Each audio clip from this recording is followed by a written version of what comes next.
ধর্ম নিরপেক্ষ ছিলেন না, সবাই ছিলেন ধর্মের পক্ষে।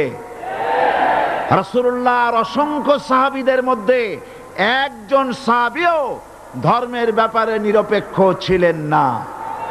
গোটা বিশ্বের সমস্ত মুহাদ্দিস, মুফাসসির এবং বড় বড় ওলামা, পীর বুজুর্গ, এমন একজন লোক পাওয়া যাবে না যিনি ধর্মনিরপেক্ষ মতবাদের অনুসারী ছিলেন।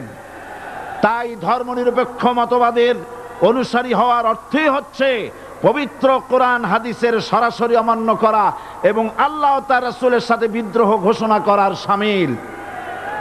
ধর্মনিরপেক্ষ মতবাদ শয়তানের আবিষ্কৃত মতবাদ বলেই দুনিয়ার অধিকাংশ ইহুদি, খ্রিস্টান, মুশরিকরা এই মতবাদের অনুসারী।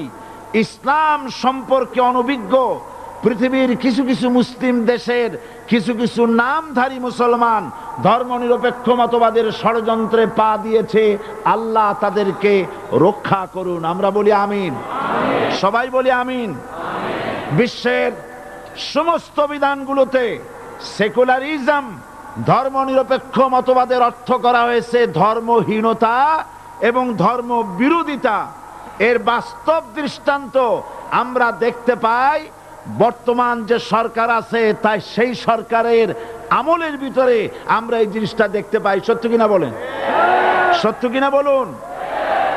এই দলটির নাম ছিল আওয়ামী মুসলিম লীগ। এই দলটির নাম ছিল কি? আওয়ামী মুসলিম লীগ।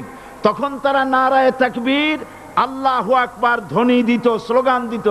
কিন্তু ধর্মনিরপেক্ষ মতবাদ দলীয় আদর্শ হিসাবে গ্রহণ করার কারণে নারায়ে তাকবীর, আল্লাহু আকবার এই স্লোগান তারা বর্জন করেছে।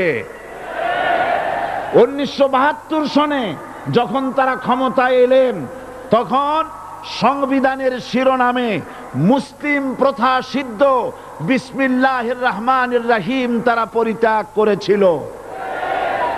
সমস্ত বিশ্ববিদ্যালয়ের মনোগ্রাম থেকে ইকরা বিসমি রব্বিকাল্লাযী খালাক রব্বি জিদনি ইলমা এটাকে তারা বাদ দিয়েছিল। সলিমুল্লাহ মুসলিম হল এই নাম থেকে মুসলিম শব্দ বাদ দিয়েছিল।